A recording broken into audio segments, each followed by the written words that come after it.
8. सुबह 10:30 बजे सुहानी के घर के दरवाजे पर ही मैंने उसको और उसने मुझे ऐसे देखा कि जैसे जन्मों के बाद मिले हों। मैं सांड की तरह अंदर घुसा और उसको कस के हक कर लिया। मैंने उसे इतनी जोर से पकड़ा था कि मुझे डर था कि कहीं वो बिस्कुट की तरह टूट ना जाए। वो मेरे फेस पर यहाँ वहां तड़ातड़ किस करने लगी। मैं उसके कान में बोला, मम्मी कहाँ है? नहा रही है, चल ऊपर रूम में चलते हैं। नहीं, तेरी सासू माँ ने मुझे तेरी माँ से मिलने भेजा है, मिठाई के साथ। तू गई नहीं अपनी बुआ के यहाँ? बस अभी निकलना है, तू ऊपर चलना। नाना डार्लिंग, इस घर का दामाद बनना है, छोड़ नहीं। सुहानी मेरा मुंह देखने लगी। फिर उसने इतनी जोर से मेरे होंठों पर किस किया कि मेरा सांस लेना मुश्किल हो गया।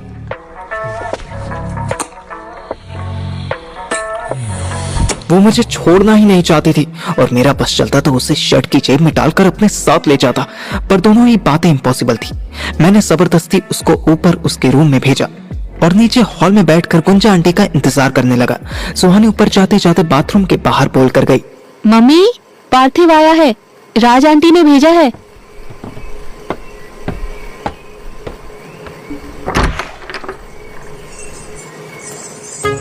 मुझे फिर चमचम की आवाज आने लगी। मंजुलिका मेरे पास आ रही थी और सब कुछ सही होते हुए भी जाने क्यों उन्हें फेस करने में मेरी फट रही थी।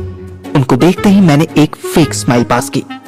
आंटी नमस्ते, मम्मी ने ये सूट भेजा है और ये मिठाई। उन्होंने बस अपनी मुंडी हिला दी। मैं चाहता तो नहीं था, पर मुझे फिर अपनी बेइज्जती फील होने लगी। मैं उठ गया और हाथ जोड़ दिए। अच्छा आंटी, मैं चलता हूँ। उन्होंने मुझे रोकने की कोई कोशिश नहीं की। मैं खुद मेन डोर खोलने आया, पर पिछली बार की तरह ये साला अड़ गया कि नहीं खुलूंगा। मैंने पूरा जोर लगा दिया, आगे पीछे हर तरफ खींच कर देखा, पर नहीं खुला। अरे ये दरवाजा भी नहीं चाहता कि मैं इस घर से जाऊं। मैं हेल्प के लिए पीछे मुड़ा ही था कि गुंजा आंटी मेरी तरफ आने लगी। उन्होंने भी सुहानी की तरह ही एक हाथ मारा और गेट खोल दिया। इसका कोई पासवर्ड है या फिंगरप्रिंट सेंसर से खुलता है? मैं ऐसा बोलना नहीं चाहता था, पर मेरे मुंह से निकल गया। उन्होंने मुझे घूरा और फिर पूरा गेट खोल दिया। ऐसा लग रहा था कि वो साइलेंटली मेरे घर से निकल कह रही थी। मैं भी ठीक हो चुका था। जाते जाते डायलॉग मारने लगा।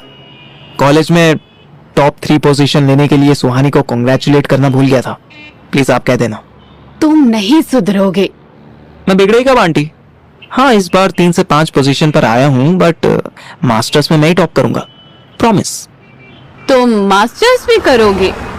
गुंजा आंटी भी अजीब थी। जब मैं घर के अंदर बैठा था तब तो बस मुंडे हिला रही थी। अब जब मैं बाहर गली में खड़ा हूं तो कन्वर्सेशन स्टार्ट करने लगी। ऑफ कोर्स, वैसे मैं तो सीए बनना चाहता था, पर मम्मी ने सजेस्ट किया कि मास्टर्स करूं। अच्छा, सीए क्लियर कर लेते तुम। आंटी, आप इसे मेरा एरोगेंस मत समझना, बट मैं ऑलरेडी उतना जानता हूं जितना एक सीए प्रैक्टिस करता है। बस मेरे पास डिग्री और एक्सपीरियंस नहीं है। चार्टेड अकाउंटेंसी मेरा पैशन है आंटी, बट अफसोस हमारे घर वही होता है जो मम्मी चाहती हैं, और मम्मी वही चाहती हैं जो पिताजी का ऑर्डर होता है। गुंजा आंटी कुछ देर तक दरवाजा पकड़कर खड़ी रही। मैं जाने लगा। अच्छा आंटी, मैं चलता हूँ। वो सूट कैसा लगा आप मम्मी को बता देना। अंदर आओ तुम। मुझे अंदर आओ बोलकर वो खुद अंदर चली गई। मेरी फटने लगी। कहीं ऐसा तो नहीं कि मेरे होने वाले ससुर को मेरा ड्रीम प्रोजेक्ट बताने गई हूँ और वो आकर मेरा एग्जाम लेने लगे। फिर मैंने खुद को तसल्ली दी, ऑल इज वेल यार, तो एग्जाम से कब से डरने लगा पार्थिव? चिल मार, इम्प्रेस कर अपने ससुर को। मैं फिर अंदर आया और दरवाजा बंद कर दिया। अंदर घुसते ही मुझे टेबल पर तरह तरह की मिठाइयाँ, नमकीन और एक ग्लास जूस दिखा। अरे वाह पार्थिव, तुझे तो फिर से दामाद वाला ट्रीटमेंट मिलने लगा। मैं टेबल के पास पहुंचा ही था कि आंटी एक प्लेट ढोकला भी ले आई। सॉरी बेटा, मैं ना इतने गुस्से में थी कि ना तुम्हें कांग्रेचुलेट किया और ना ही तुम्हें पानी पूछा। लो ना, मुंह मीठा करो। आंटी को क्या पता था कि मैं पढ़ाई के साथ साथ फिल्में भी बहुत देखता हूँ।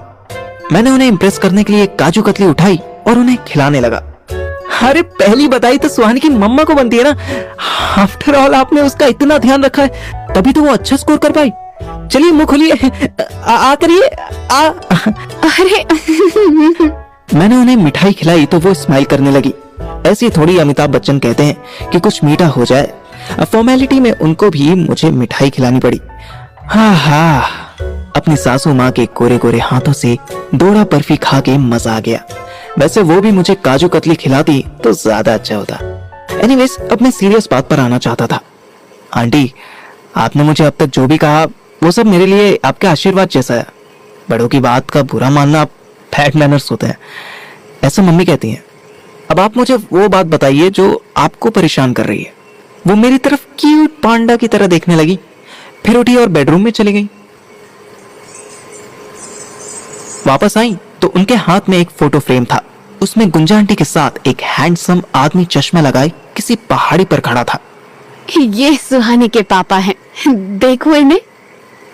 मैं उनके पापा को क्यों उतारता, मेरी समझ में नहीं आया। तुम अच्छे लड़के हो, मुझे शुरू से पता है बेटा, तभी तुम इस घर में आ सके। और तुम पर भरोसा करके ही मैं सुहानी को तुम्हारे साथ पढ़ने के लिए छोड़ देती थी। अगर सुनीता दी का लड़का होता तो मैं इतनी केयर फ्री नहीं हो पाती। ऐसे क्या बुराई है सुनीता आंटी के लड़के में, आई मीन अथर्व में? जैसे तुम्हें नहीं पता, उसके बारे में मैंने यही सुना है कि वो बहुत बिगड़ा हुआ है। तुम तो उसके बेस्ट फ्रेंड हो, तुम्हें तो पता होगा ना। हाँ, पहली बार किसी ने मुझे अथर्व का चेला नहीं बल्कि उसका बेस्ट फ्रेंड बोला था। मैं मुस्कुरा दिया। वैसे टू बी ऑनेस्ट, जो डाउट गुंजा आंटी को अथर्व के कैरेक्टर पर था उससे मैं एग्री करता था। बल्कि मुझे डाउट नहीं, यकीन था कि अगर वो सुहानी के साथ स्टडी करने आता तो सुहानी पर लाइन मारे बिना नहीं रह पाता। छोड़िए ना दूसरों की बातें, आप मेरे बारे में कुछ बताने वाले थे। मैं उनकी बात का मतलब समझ रहा था।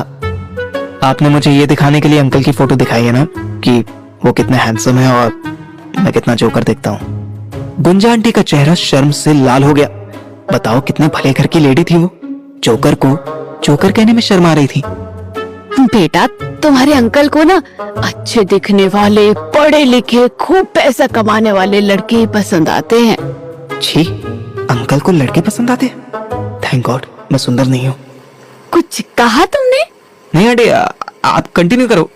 उन्हें लड़के पसंद आते हैं, सुंदर, पैसे वाले, पढ़े लिखे लड़के, जो कि मैं नहीं हूँ। नहीं नहीं, तुम सी कर लोगे तो तुम बहुत पढ़े लिखे कहलाओगे ना, तब शायद लुक्स इतना मैटर ना करे। और अगर मैं अपने लुक्स को ही बेटर कर लूँ तो? कैसे? अब मैं माइकल जैक्सन तो नहीं हूँ कि काले से गोरा हो जाऊंगा, पर मैं वेट कम कर सकता हूँ, फिटनेस पर ध्यान दे सकता हूँ, ड्रेसिंग सेंस बेटर कर सकता हूँ। अगर तुम ऐसा कर लो तो मैं तुम्हें प्रॉमिस करती हूँ कि मैं इसके पापा से तुम्हारे लिए बात करूंगी। वाह आंटी वाह, मैंने मन में सोचा कि मैं अपनी हड्डियों की वाट लगाऊंगा तब ये अंकल से बात करेंगी। बस बात करने के लिए मुझे अग्नि परीक्षा देनी होगी। बॉडी शेमिंग और रेसिज्म से भरे उस घर से मैं तुरंत निकल गया। उधर अथर शाम 5 बजे अपने पापा के आने से पहले छत पर टहल टहल कर सोच रहा था कि वो अपनी पूरी तरह फेल होने का रीजन क्या बताएगा। लेकिन उसे पड़ोस वाली छत पे कपड़े उतारती आयशा भाभी की पीठ दिखाई दी। अथर फर्स्ट टाइम आयशा भाभी को सूरज की रोशनी में कपड़े उतारते देख रहा था, पर अफसोस कि वो बॉडी से नहीं बल्कि रस्सी से कपड़े उतार रही थी। उससे रहा ना गया। हे जादूगरनी, हेलो। अथर की ये सुपर पावर थी। वो किसी भी बात से कितना भी परेशान हो पर सुंदर लड़की को देखते ही तुरंत डाइवर्ट हो जाता था। फिर आयशा भाभी तो उसका फर्स्ट लस्ट थी। अरे अथर्व बेटा, कैसी तबीयत है? अपने लिए बेटा शब्द सुनना अथर को डाइजेस्ट नहीं हो रहा था, पर तभी उसकी नजर आयशा के हाथ पर पड़ी। उनका राइट हैंड नीला पड़ा हुआ था, आंख पर भी एक हल्का सा निशान था। अरे ये आंख पर क्या हुआ और हाथ कैसे? आयशा ने तुरंत धुली साड़ी से हाथ ढक लिया। हाँ, वो बेटा जीने से गिर गई थी, काफी टाइम हो गया है अब तो। अथर्व अपनी छत की बाउंड्री के पास आया और बोला, सुनो, मेरा होशियारपुर जाना ऑलमोस्ट कंफर्म हो गया है, आज रात मिलोगी? आयशा घूमी और बिना कुछ कहे आधे कपड़े वहीं छत पर छोड़कर नीचे चली गई। अथर्व की बेचैनी और बढ़ गई। उसने टेक्स्ट मैसेज किया, सुनो ना, वन लास्ट सेक्स आज रात 1 बजे, ठीक है ना? दूसरी तरफ से 5 मिनट बाद मैसेज आया कि आज के बाद मुझे मैसेज मत करना, मेरे हस्बैंड रोज फोन चेक कर रहे हैं। अथर्व बेचैनी से बाहर गया। उसने तुरंत मुझे व्हाट्सएप पर सारी बात बता दी। मैं तब अपने घर पहुंचा ही था, मैंने उसे वॉइस नोट भेजा। अगर ऐसी बात है तो हो सकता है वो सीढ़ी वाली बात झूठ बोल रही हो। रियलिटी में उसके हस्बैंड ने ही शायद उसका ढोल बजाया हो। अगर ऐसा है तो हमें कुछ करना चाहिए यार। She helped us.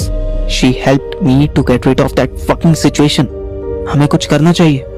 तभी अतर्फ के पास एक और मैसेज आया जिसमें लिखा था 1 नहीं 3 बजे, उसी जगह जहां पहले मिलते थे। अतर्फ के चेहरे पर स्माइल आई ही थी कि नीचे वाले फ्लोर से सुनीता आंटी चिल्लाई, आए तू नीचे आजा, पापा जल्दी आ गए।